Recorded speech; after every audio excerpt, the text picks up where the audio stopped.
Aujourd'hui, je vais vous parler d'un projet qui me tenait à cœur, qui s'appelle Au diable, le pays des merveilles. C'est une revisite d'Alice au pays des merveilles, comme son nom l'indique. Ça m'a beaucoup occupé ces derniers mois, qui fait aussi que j'ai fait moins de vidéos, mais ça je vais y revenir.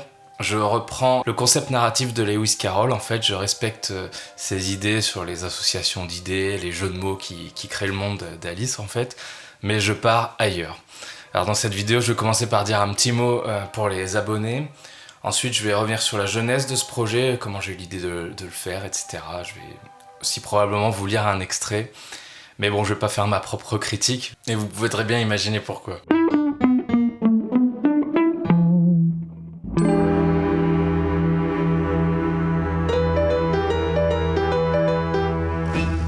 Bon, d'abord, j'ai envie de dire un petit mot aux abonnés, puisqu'on pourrait avoir l'impression que cette chaîne est en déshérence, qu'elle va disparaître.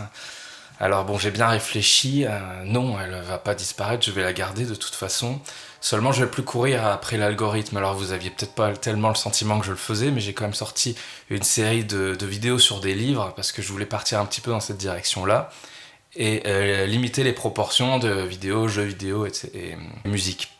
Bon, en fait, ça n'a pas du tout marché. Il y a des vidéos qui ont complètement bidé, comme la vidéo sur les contes d'Oscar Wilde, qui fait que, bon, à la fin de l'été, quand j'ai vu que je retombais à 50 vues ou des choses comme ça, c'est vrai que ça m'a beaucoup déçu et ça m'a pas tellement motivé. Mais si vous voulez, maintenant, ce sera beaucoup plus simple sur cette chaîne, puisque l'algorithme, je vais plus en tenir compte. Je vais simplement faire ce que j'ai envie de faire, quand j'ai envie de le faire.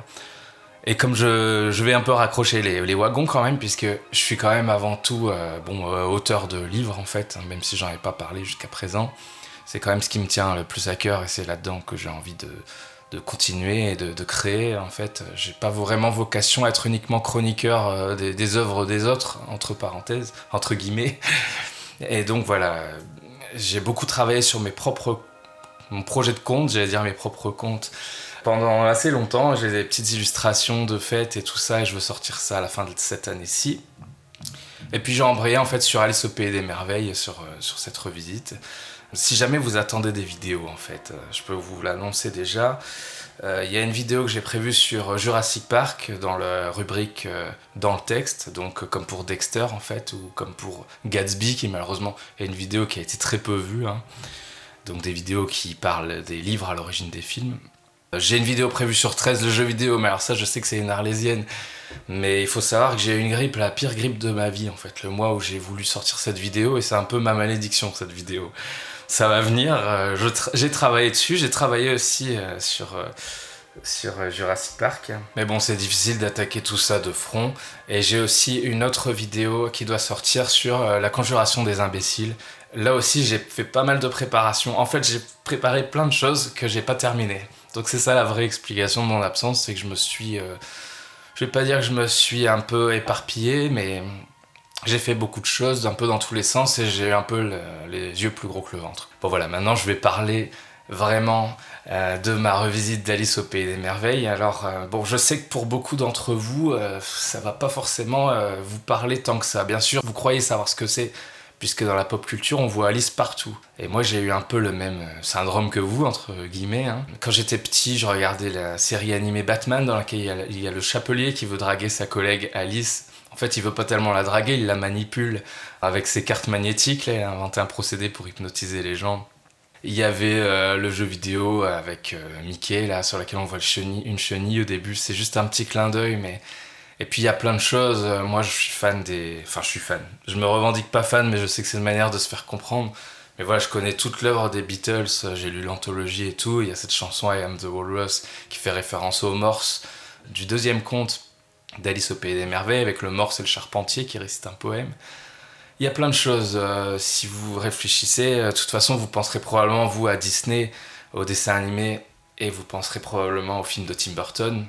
C'est ce qui me revient le plus quand j'en parle. Mais la plupart des gens aussi me disent qu'ils sont pas vraiment fans et qui trouvent ça un peu bizarre. Des gens qui se demandent si Lewis Carroll était sous drogue quand il a écrit ça et tout ça. En fait, il y a beaucoup de malentendus à ce sujet. Et d'ailleurs, j'ai introduit mon livre, ma propre revisite, par un avant-propos qui s'appelle Alice, mythe de tous les malentendus, parce que vraiment ça part dans tous les sens. Et j'ai voulu parler en fait de ce que j'ai découvert moi à l'âge de 15 ans, quand j'ai enfin voulu découvrir le livre avec cette édition-ci. Peu importe, hein, cette édition-ci, on s'en fout.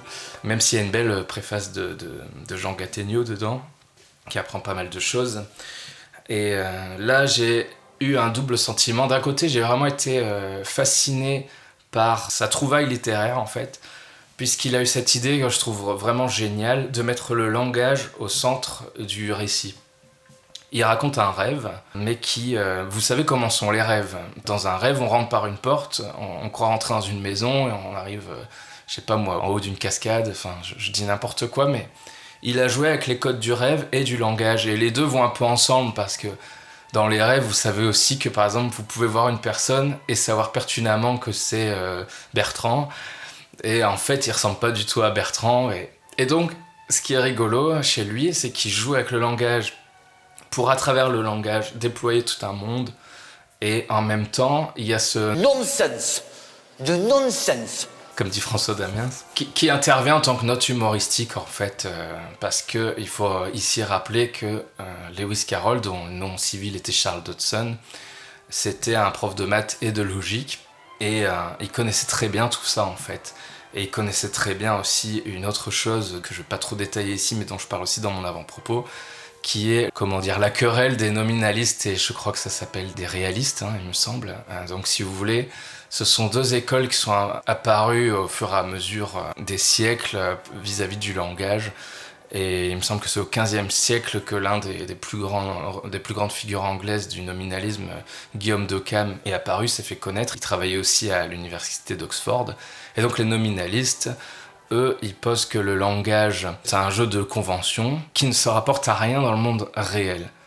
Donc c'est une manière pour nous de comprendre le monde, d'interagir entre nous. En fait, c'est quelque chose de social, c'est quelque chose d'humain, mais ça ne touche pas l'essence des choses. Et d'un autre côté, vous aviez l'école... j'ai toujours envie de l'appeler essentialiste, mais il me semble que c'est l'école réaliste. Mais cette école-là, vous avez compris, c'est le contraire. Elle pose que quand on met un mot sur une chose, on met un mot sur quelque chose qui existe dans la réalité. Et surtout, ce mot, c'est presque comme s'il était nanti d'un pouvoir, quoi, hein, sur le monde. Je sais pas trop si j'exagère en disant ça. De toute façon, vous avez toutes les nuances de nominalistes et de réalistes qui, eux, disent qu'il y a des universaux, par exemple. Et il connaissait tout ça très bien, Lewis Carroll, et il en joue dans son œuvre. C'est un aspect qu'on peut comprendre quand on est français ou étranger, puisque la logique, on est tous affectés par ça. Mais il y a aussi tout un tas d'éléments qu'on ne comprend pas en lisant Alice au Pays des Merveilles, pour la première fois surtout. En fait, le livre laisse en même temps qu'on le trouve génial par certains aspects, une impression bizarre, presque glauque, parce que ce Pays des Merveilles, il est quand même vraiment bizarre. Je parlais tout à l'heure des drogues, je parlais des différents soupçons qu'on pourrait avoir sur Lewis Carroll. Il y a des gens qui rapportent tout ça, vous savez, à la franc-maçonnerie, des messages cachés, en fait, qui souvent en plus sont interprétés à partir du film de Disney, même pas de l'œuvre de Lewis Carroll. Donc moi, dans mon avant-propos, je suis revenu un peu sur tout ça, en me remémorant un peu mes 15 ans et ma découverte du livre, et en disant, on croit que c'est ça, mais en fait, voici les intentions formelles de Lewis Carroll. Comme vous le savez, la pop culture après s'est emparée de toute cette œuvre de Lewis Carroll, mais surtout de son univers, de son esthétique. Et moi, je trouve que c'est très bien, dans le sens où, esthétiquement, il y a plein de superbes choses. On a poussé beaucoup plus loin que les dessins originaux de John Tenniel, que moi, personnellement, j'adore, et en fait, ça reste mes éditions préférées, je vous l'avoue, hein. Mais par exemple, vous avez le jeu Alice Madness, mais vous avez plein de choses, vous avez plein d'artistes qui s'approprient cet univers. Et moi, j'aime beaucoup, j'aime vraiment, mais je reste attaché au génie que j'ai découvert chez Lewis Carroll en lisant pour la première fois, tout en trouvant, et c'est là où je voulais en venir, la première fois, qu'il manquait en fait tout un tas d'éléments qui étaient apportés, mais par la pop culture en fait. Donc j'étais pris dans ce truc où je me disais, mais c'est vraiment dommage. Ce livre a une idée géniale, mais il manque un petit peu d'épaisseur, il manque un peu d'enjeu, et il manque un peu de ce que lui apportait la pop culture, puisque vous avez des versions d'Alice maintenant qui prennent simplement l'univers en faisant comme si chacun avait des intentions bien définies et que les personnages avaient leur personnalité, tout ce que vous ne trouverez pas vraiment chez Lewis Carroll. Il y a peu d'identité stable, puisque le langage est une chose mouvante chez lui qui fait bouger les choses, qui fait bouger les lignes en permanence. Et je trouvais ça dommage de ne pas pouvoir avoir le meilleur des deux mondes. Et c'est une chose qui est difficile à obtenir, évidemment. Et moi, à partir de 15 ans, pendant des années, j'ai fantasmé sur ce qui pourrait être un roman utilisant le concept de Lewis Carroll, en fait, faire du langage le centre d'une œuvre, le moteur d'un univers.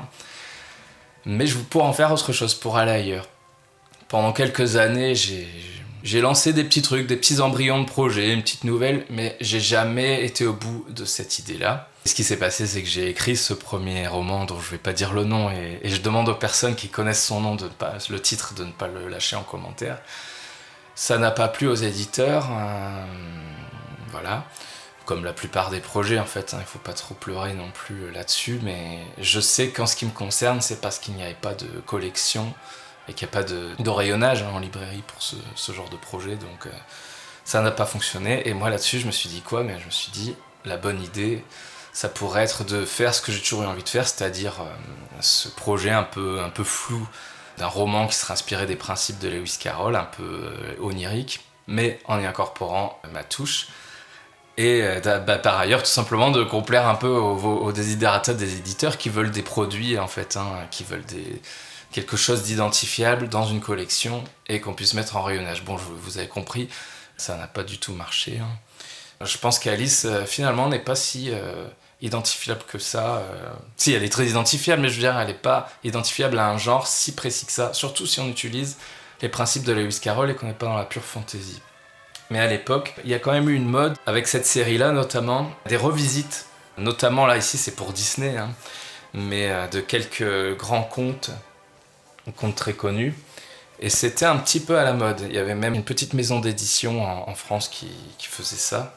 Et donc ça m'avait laissé croire que c'était une bonne idée de proposer ça aux éditeurs. Et c'est comme ça que je me suis retrouvé à auto-publier. C'est pour ça que mon livre est auto-publié. J'avais terminé de l'écrire en 2021. 2022, j'ai fait une espèce de burn-out pour plein de raisons. J'ai eu des difficultés en fait, même surtout de santé. J'ai une santé un peu fragile. Et du coup, il a fallu un certain temps pour que je me mette déjà sur les réseaux sociaux et tout ça, puisque j'avais une toute autre stratégie. Moi, je voulais faire le meilleur livre possible, qui soit repéré par une maison d'édition, rester une espèce d'auteur fantôme, et puis collaborer, bien sûr, le choix de la couverture et tout, mais quand même laisser la responsabilité à l'éditeur, même d'un éventuel échec éditorial. Enfin, je me faisais des idées, quoi. D'ailleurs, ici, j'ai réalisé moi-même la couverture, ce qui m'a pris un certain temps, puisque je fais pas ça non plus à plein temps, mais je pense que là, je suis arrivé à quelque chose de bien, en fait. Pas techniquement parfait, mais quelque chose de bien. Petite parenthèse, pendant que j'ai introduit mon propre projet, j'ai découvert juste avant de publier mon livre, en cherchant simplement des sources pour différents sujets sur un site que je fréquente souvent, que l'auteur de ce site, en fait l'autrice de ce site, avait réalisé elle-même un pastiche. Ici, c'est vraiment un pastiche des deux Alice au Pays des Merveilles, en fait. Elle a fait vraiment un travail intéressant puisqu'elle a replacé Alice, comme vous l'avez vu, dans le contexte d'une aventure sous-marine. Je crois qu'elle a le même compte d'illustration que dans le premier, c'est-à-dire 42 illustrations, dans le style de John Tenniel, un petit peu. Elle a trouvé un illustrateur pour lui faire ça. Il y a des poèmes comme dans l'original. Ça, je trouve qu'il y a peut-être un peu trop de poèmes. C'est pas l'aspect qui me plaît le plus dans l'œuvre de Lewis Carroll, mais bon, il y a vraiment un respect de cette œuvre. Et puis, bon, pour ce qui concerne la personnalité d'Alice, la façon dont les phrases sont ponctuées, etc., c'est vraiment exactement le même esprit. Et si vous voulez un pastiche et une suite potentielle ou possible à ce qu'a fait Lewis Carroll, c'est vraiment très très bien. Surtout que vous avez tout un nouveau champ lexical avec la mer, avec les poissons, etc. Ça donne un tout autre univers, des nouveaux jeux de mots. La difficulté, c'est qu'il faut savoir lire en anglais. Moi, je sais suffisamment lire en anglais pour comprendre toute l'histoire, mais je sens évidemment quand il y a un jeu de mots, quand c'est quelque chose qu'on finit par comprendre quand on lit Alice. Et bon, je m'aide d'un dictionnaire de temps en temps, mais c'est vraiment bien, je peux vous le conseiller. D'ailleurs, on peut vraiment parler d'un mash-up avec les deux épisodes d'Alice, puisque au lieu de la partie d'échecs, ici vous avez une bataille navale en fait. Pour l'instant, je n'ai pas tout à fait terminé cette lecture, je suis aux 2/3 je crois, mais je voulais quand même en dire un mot. Ma propre revisite d'Alice s'appuie plus sur l'intrigue globale du premier épisode, donc qu'on a appelé en français Alice au Pays des Merveilles. Je pense qu'au départ, ça s'appelait Les aventures d'Alice sous terre et ce qu'elle y a découvert. Je crois que c'était le tout premier titre, mais en anglais. Hein. Ma propre revisite, en fait, elle s'appuie surtout sur un souvenir du premier Alice au Pays des Merveilles. Je suis même pas complètement certain, parce que mes souvenirs sont un peu flous, d'avoir lu De l'autre côté du miroir quand je l'ai écrit. En tout cas, j'ai acheté cette version-là, illustrée par Benjamin Lacombe. De toute façon, elle est très très connue. Et ça m'a permis de parfaire ma connaissance d'Alice. Je pense que je l'avais lu, puisqu'il y a des clins d'œil à cet épisode-ci qui sont aussi présents dans ma revisite. Donc à mon avis, je l'avais lu, mais je m'en souviens plus. Et pendant que je parle de ça, j'ai inséré aussi, en plus de cet avant-propos dont je vous ai parlé, une liste en annexe des easter eggs qui sont présents, c'est-à-dire donc tous les clins d'œil aux 2 contes originaux de Lewis Carroll à la fin du livre, et avec la page, etc. Donc je pense que c'est relativement pratique si vous êtes fan d'Alice, mais vous allez pouvoir vérifier les références que vous aurez cru avoir vues, et vous pourrez peut-être aussi me signaler celles que j'ai pas remarquées, puisque il y a probablement des choses qui m'ont échappé aussi. Voilà, maintenant il est grand temps de vous parler de ma revisite en tant que telle et comment j'ai décidé un petit peu de faire ça. Je me suis posé des règles parce que c'est un exercice particulier. Il faut pouvoir y mettre de sa patte, et moi la comparaison que je me suis tout de suite faite dans ma tête, c'est celle de la revisite culinaire. Quand vous faites une revisite d'une recette, vous prenez des ingrédients qui font l'essence de ce plat, de ce dessert, puis vous ajoutez votre touche. Et la question pour moi, c'était vraiment de savoir, avant de me lancer dans une revisite, qu'est-ce qui fait l'essence d'Alice au Pays des Merveilles. Il y a un point que je vous ai déjà dit, donc on va gagner du temps, c'est le nonsense et la façon dont le livre est structuré. C'est quelque chose que tout le monde ne connaît pas, qui a été un petit peu embrouillé par toutes les reprises par la pop culture, et par le fait d'utiliser seulement l'univers d'Alice, mais moi j'y tenais énormément. Donc, de la même façon, c'est un rêve qui est vécu à travers le langage, le nonsense. C'est assumé comme un rêve de bout en bout, dont Alice à la fin se réveille. L'enjeu pour moi, c'était de dire en quoi elle ressortait transformée de ce réveil, puisque maintenant, tout le monde sait, si vous vous lancez dans l'écriture, surtout ne faites pas ça, n'écrivez pas un roman dont à la fin on vous dit c'était seulement un rêve, quoi. Il n'y a rien de plus bateau, évidemment. Mais moi j'ai décidé qu'Alice, j'ai décidé, mais c'est la vérité en fait. C'est sans doute à cause d'Alice d'ailleurs qu'on a rejeté ça aujourd'hui, parce que Alice Carroll l'a fait, on peut plus le faire en fait. Mais on peut encore le faire si on revisite Alice au Pays des Merveilles, ça qui est pas mal. Et après voilà, comme je viens de vous dire, reste à montrer à la fin comment Alice est transformée de tout ça. Et un troisième ingrédient que j'ai voulu incorporer et qui est vraiment pas du tout nécessaire en réalité, mais qui me paraissait intéressant, c'était de faire apparaître les personnages canons d'Alice au Pays des Merveilles. Je pense au Chapelier, au Lapin Blanc, la Reine de Cœur. Je crois que j'en ai mis d'autres, mais vous allez voir ça. J'étais pas obligé, mais il y a quand même des personnages dans Alice au Pays des Merveilles finalement, et d'ailleurs le Chapelier fou apparaît dans le 2e tome, et j'ai mis du temps à m'en rendre compte, puisqu'il a un autre nom, mais il y apparaît aussi. Sans vous spoiler et sans vous refaire non plus mon avant-propos, mais en vidéo, ce qui n'aura aucun sens, ce qui m'a tenu à cœur, et je l'ai déjà un peu dit, c'est qu'il y a un enjeu et qu'Alice ressort transformée de son rêve. Et ça, c'est une chose qu'on ressent pas énormément dans les contes originaux, et que j'avais trouvé aussi un petit peu dommage à l'âge de 15 ans. En fait, j'ai vu un gros potentiel, et j'ai vu quelque chose de très bien, mais difficilement compréhensible en français. Et je me suis dit, mais ce serait super de faire une version française de ce conte-là. Et j'avais tous ces ingrédients un petit peu en tête. Et la difficulté, ça a été de trouver un enjeu. Je vous ai parlé tout à l'heure de la querelle entre nominalisme et je crois que c'est essentialisme. J'aurais dû vérifier avant de faire la vidéo, mais bon, peu importe. C'est-à-dire que est-ce que finalement le langage est artificiel, et surtout est-ce qu'il est conventionnel? Est-ce qu'on peut décréter les choses comme ça?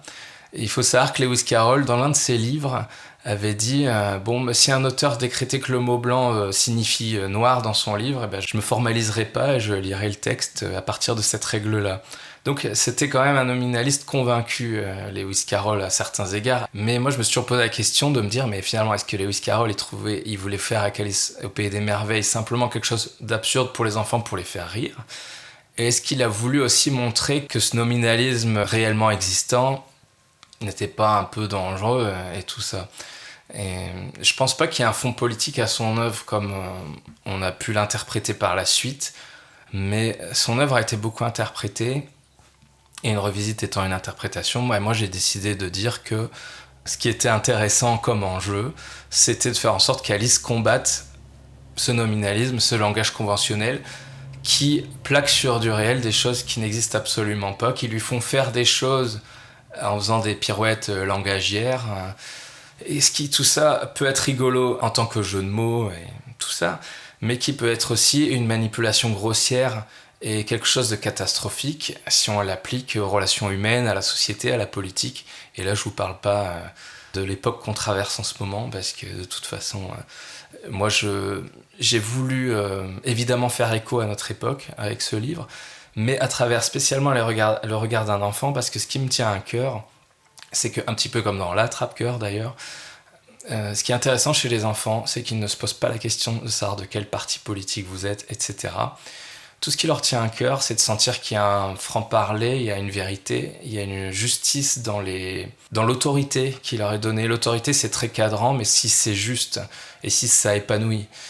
Et je trouvais que c'était un thème intéressant à creuser, que ce nominalisme réellement existant, mais c'est pas comme ça que je l'ai vécu, hein, là je vous fais une analyse a posteriori, hein, mais que ce côté absurde, cette tyrannie de l'absurde, du langage, je trouvais ça intéressant que Alice finalement se soulève contre ça. Alors elle se fait quelques alliés dans ma propre revisite en cours de route, hein. Il y a des personnes qui essaient d'échapper à ça, comme ça a été le cas d'ailleurs même dans le régime soviétique, comme c'est le cas en 1984. Hein.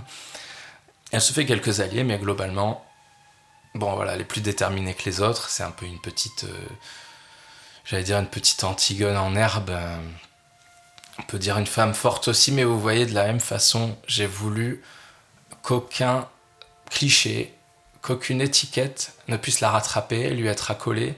Et c'est aussi ça qu'elle fuit dans cette histoire. Elle fuit une autorité injuste qui joue avec les mots pour la manipuler. Donc là même, vous pouvez penser à la manipulation narcissique, vous pouvez penser à des pervers narcissiques, vous pouvez penser à tout ce que vous voulez, à des choses qu'on a pu vivre ces dernières années. Mais il y a aussi cet aspect d'étiquetage qui fait qu'on est aliéné en fait par des représentations. Et ça, c'est quelque chose qu'on vit, mais dans tout, en fait. Tout à l'heure, je parlais de ma chaîne YouTube, mais c'est une chose que j'ai comprise en mettant les mains dans le cambouis, définitivement, je veux dire, parce que j'avais déjà... Mais on est segmenté en parts de marché, même par les algorithmes, finalement. On est sectarisé, on est communautarisé. Moi, je n'aime pas ça. Je trouve que chaque chose doit être jugée avec ses propres mérites, etc. Je tiens à cette pureté enfantine de la personne qui se laisse pas flouer et qui veut simplement des personnes honnêtes, sincères en face d'elle, qui ne jouent pas avec ses pieds, quoi. Et donc c'est ça la liste de ma propre version, c'est une analyse qui veut être indépendante, qui ne s'intéresse pas aux idéologies et qui s'intéresse aux personnes pour ce qu'ils sont et qui est prête à les aimer pour ce qu'ils sont, à partir du moment où ils sont aimables, évidemment. Et d'ailleurs, c'est pour ça que le dernier chapitre de mon livre s'appelle « Quelque chose d'aimable ».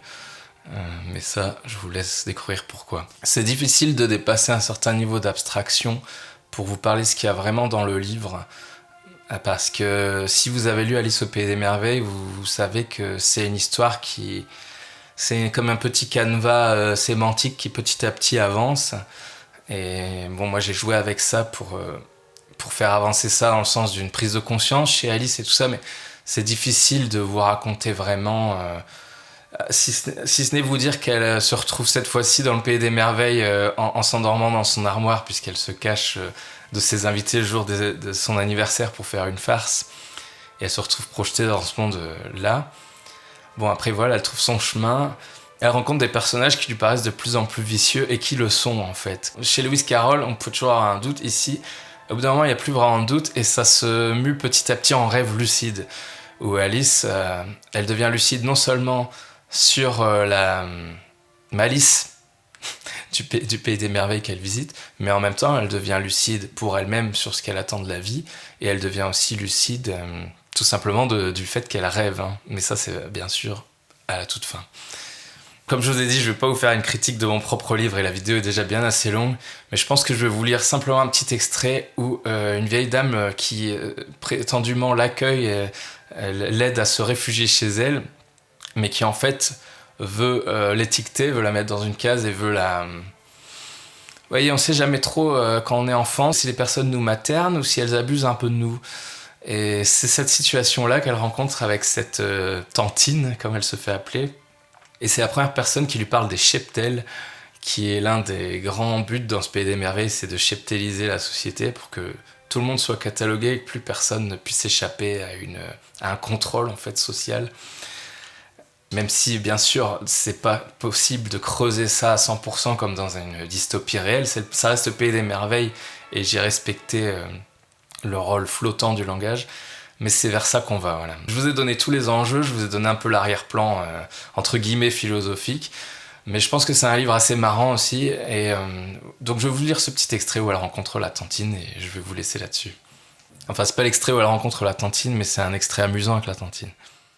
Livrée à son sort de captive, Alice s'abandonna à la contemplation du simili morceau de gelée en train de croupir au fond de son assiette.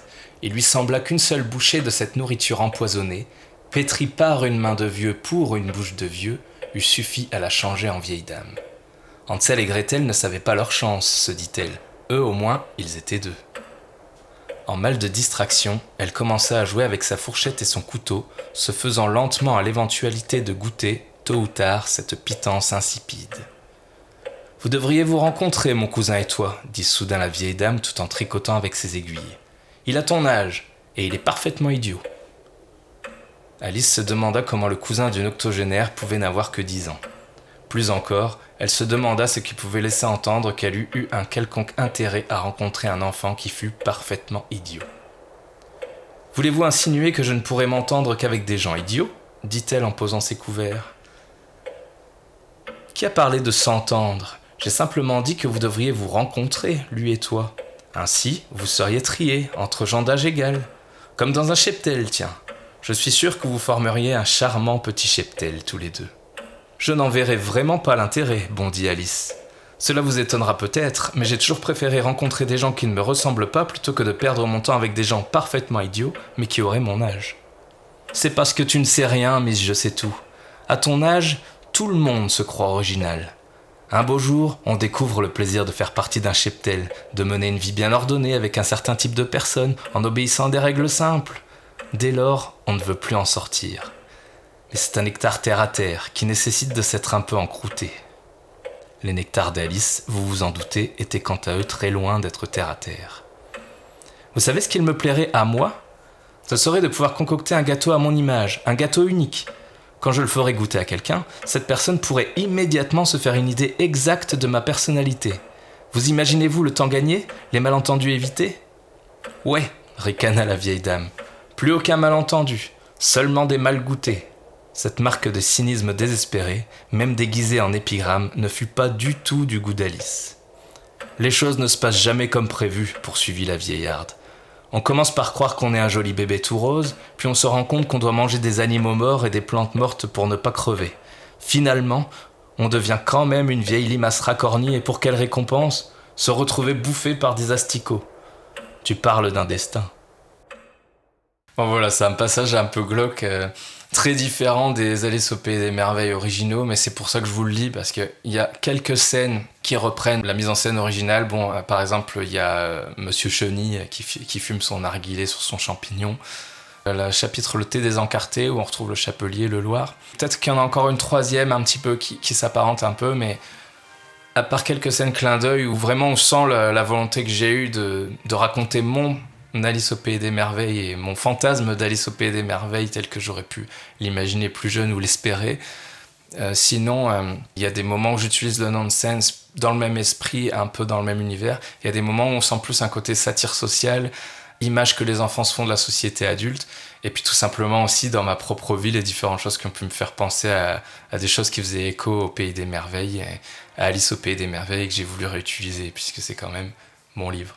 N'hésitez pas à laisser un commentaire, partager la vidéo, etc. Et je vous dis à bientôt parce que j'ai encore au moins 2 vidéos en format long sur Alice au Pays des Merveilles. À bientôt.